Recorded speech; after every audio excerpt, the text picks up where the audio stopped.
புதுக்கோட்டை மாவட்டத்தில் பிரச்சாரம் செய்த மத்திய நிதியமைச்சர் ப சிதம்பரம் பாரதிய ஜனதாவையும் RSS இயக்கத்தையும் ரொம்ப கடுமையாவே விமர்சிச்சார். அப்படி அவர் என்னதான் பேசினாருங்கிறத கேட்கலாம். யாருடைய கட்சி? பாரதிய ஜனதா கட்சி. RSS என்ற ஒரு நச்சு இயக்கம். கோட்சே அந்த இயக்கத்திலே உறுப்பினன், மகாத்மா காந்தியை கொன்றவன், தூக்கிலிடப்பட்டான். சர்தார் வல்லபாய் பட்டேல் RSS இயக்கத்தை தடை செய்தார். பிறகு மன்னிப்பு கேட்டு வெளியே வந்தார்கள். அந்த RSS ஆட்டுவித்தால் ஆடுவிப்பது பாரதிய ஜனதா கட்சி. RSS இயக்கத்திலே இஸ்லாமியர்கள் கிடையாது, கிறிஸ்துவர்கள் கிடையாது, தலித் கிடையாது, பெண்கள் கிடையாது. அது என்ன இயக்கம்? இந்தி மொழி வெறியர்களுடைய இயக்கம், இந்து மத வெறியர்களுடைய இயக்கம், ஆணாதிக்க இயக்கம். அந்த இயக்கத்தினுடைய சிஷ்ய பிள்ளையாக இருக்கக்கூடிய பாரதிய ஜனதா கட்சி ஆட்சிக்கு வந்தால் என்ன நடக்கும் என்பதை சிந்தித்து பார்க்க வேண்டும். நான் கேட்கிறேன், 6 ஆண்டு காலம் பாரதிய ஜனதா கட்சி ஆட்சியில் இருந்த பிறகுதானே நாங்கள் வந்தோம். 100 நாள் வேலை வாய்ப்பு திட்டத்தை ஏன் அவர்கள் கொண்டு வரவில்லை? நாங்கள் கொண்டு வந்தோம்.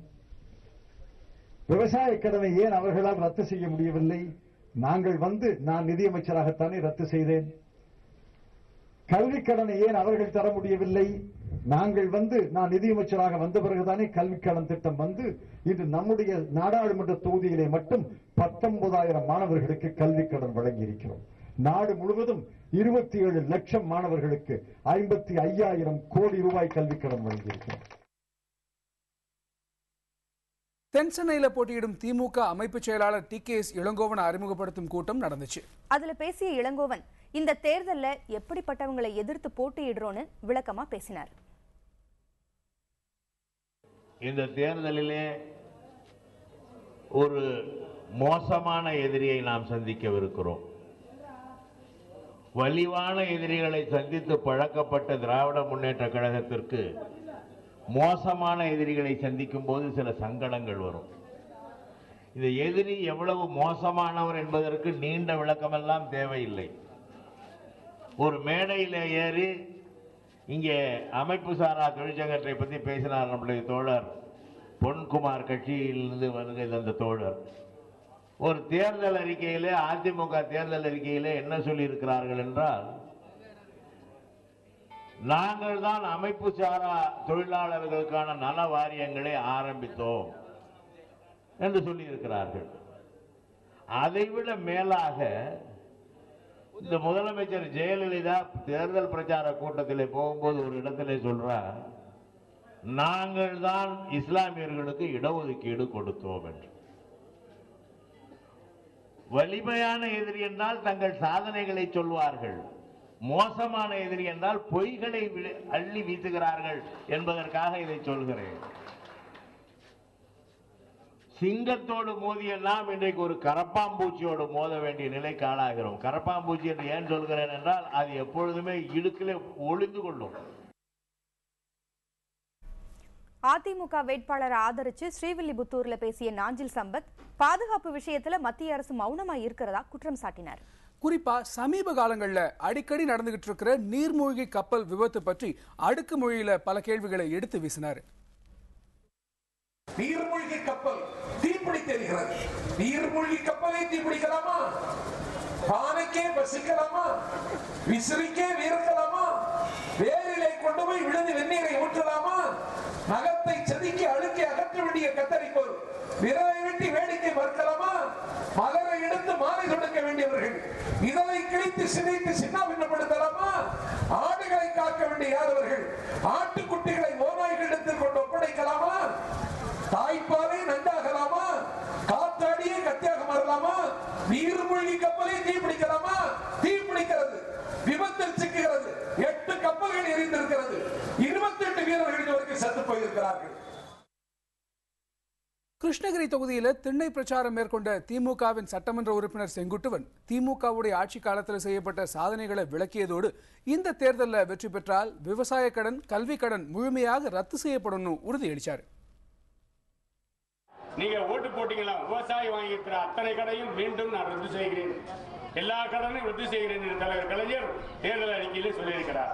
அது மட்டும் கிடையாது, இந்த ஸ்கூல் பசங்க எல்லாம் வாங்கினாங்க லோனு, யாரு படிக்கிற எஜுகேஷன் லோனு, இந்த எஜுகேஷன் லோன்லையும் தள்ளுபடி பண்றேன்னு தலைவர் கலைஞர் சொல்லியிருக்காரு. எஜுகேஷன் லோன்லையும் தள்ளுபடி பண்றாங்க. அது மட்டும் இல்லாம மெஷின் கொடுக்கறேன்னு சொல்லியிருக்காரு. மெஷின் கொடுக்கறோம்னு சொல்லியிருக்காரு கலைஞர். ஆகவே 7000 கோடி கடனை தள்ளுபடி பண்ணாரு, வட்டி இல்லா கடன் கொடுத்தாரு. ஆகவே இப்போ விவசாய கடன் போல தள்ளுபடி பண்றேன்னு சொல்லியிருக்காரு. அது மட்டும் இல்ல, இந்த பள்ளிக்கூடத்தில் போயிருக்கிற பிள்ளைங்க படிக்கிற எஜுகேஷன் லோன் பார் அதையும் நான் தள்ளுபடி பண்றேன்னு சொல்லியிருக்காரு. ஆகவே தயவு செய்து ஒரு அருமையான சந்தர்ப்பம். இது வரைக்கும் நான் எம்பி எம்எல்ஏ பார்க்கணும்னு சொன்னா கொஞ்சம் தூரமா போய் பார்க்கணும். இப்ப நீங்க எம்பியை பார்க்கணும்னு சொன்னா இங்க இருந்து அரை மணி நேரம் உத்தரம்பள்ளில இருந்து பஸ் அலைசூர்ல பஸ் ஏறினீங்களா அரை மணி நேரத்துல ஓசூர்ல போய் எம்பியை பார்க்கலாம். நாட்டின் பிரதமரா தமிழகத்தை சேர்ந்தவர் ஆகிறதுக்கு வாக்களிக்க வேண்டும்னு அதிமுக வேட்பாளரை ஆதரிச்சு பிரச்சாரம் செய்த நடிகர் ராமராஜன் கேட்டுக்கிட்டார். ராமராஜனுடைய மதுரை பிரச்சாரத்தை இப்ப கேட்கலாம். நம்மளை பொறுத்தவரைக்கும் என்னன்னா, 3வது முறையாக முதலமைச்சராய் 3 ஆண்டு காலத்துல இவ்வளவு பெரிய நல்லாட்சி வேற எந்த முதலமைச்சரும் தந்திருக்க முடியாது என்பதுதான் உண்மை. இந்த 3வது முறை கண்டிப்பா மிஸ் ஆகாது. 40க்கு 40 தொகுதியை வெற்றியாக செய்தால் நிச்சயமாக தமிழக முதலமைச்சர் அம்மா அவர்கள் பாரத பிரதமராக அரியணை ஏறும் காலம் அதிக துரத்து 2 மாசம் தான். இந்தியாவிலே மிக உயரிய பதவி 2, ஒன்று ஜனாதிபதி, ஒன்று பிரைம் மினிஸ்டர். ஜனாதிபதி இந்தியாவின் முதல் குடிமகன். அது டாக்டர் ஆர் வெங்கட்ராமன் இருந்தார், அவர் இறந்து விட்டார். 2வதாக ராமேஸ்வரத்தில் பிறந்து இந்திய நாட்டுக்கு பெருமை சேர்த்த அரும்பெரும் விஞ்ஞானி டாக்டர் அப்துல் கலாம் 6 வருஷம் ஜனாதிபதி நாட்டுக்கு பெருமை மண்ணுக்கு சாதாரண விஷயம் என்ன சொல்லலாம். எங்க தமிழ்நாட்டுக்காரியா ஜனாதிபதி எவ்வளவு பெருமை.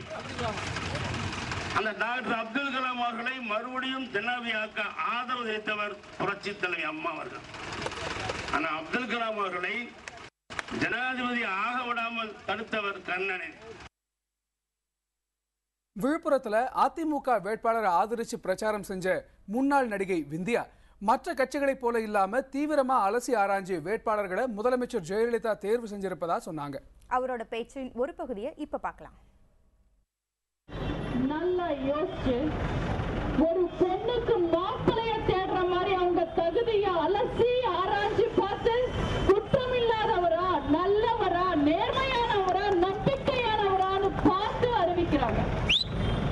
அப்படி நம்ம புரட்சி தலைவி அம்மா அவர்களால் தேர்ந்தெடுக்கப்பட்ட அறிவிக்கப்பட்ட ஒரு நல்ல வேட்பாளர் அண்ணன் ராஜேந்திரன் அவர்கள். அடிப்படையில் ஒரு விவசாயி. பிரச்சார மேடையில இதுவரை தலைவர்களின் சூடான பிரச்சாரங்களையும் பேச்சுக்களையும் பார்த்தோம். ஒரு சின்ன இடைவேளைக்கு பிறகு தேர்தல் பிரச்சாரம் தொடர்பாக நடைபெற்ற சுவாரஸ்யமான சம்பவங்களை பார்க்கலாம். மேலாளர்